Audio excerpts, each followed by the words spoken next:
My son was in first grade. My firstborn son, Jason, and we had sent him to school that morning, and he was perfect, healthy, smiling, not a thing wrong with him.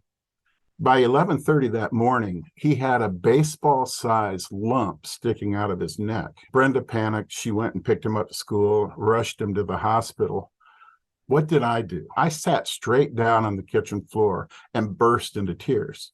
And then, because I couldn't pray myself, I got on the phone and called every friend I had. Red, Ron, Dave, please pray for Jason. And I was in a panic, but I couldn't do it myself.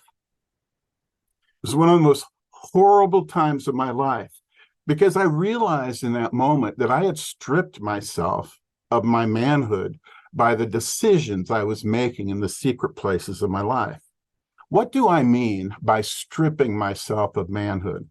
Well, let's go back to what the great John Eldridge says about manhood. I just go to something that he said in Wild at Heart.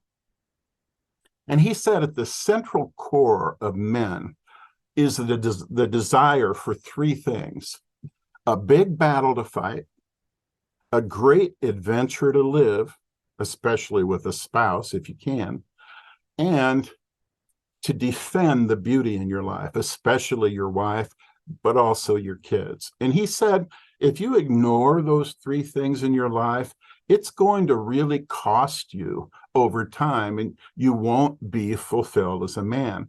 Well, think about this. Here I was, my son desperately needed his father's prayers. I couldn't do it because of my decisions. And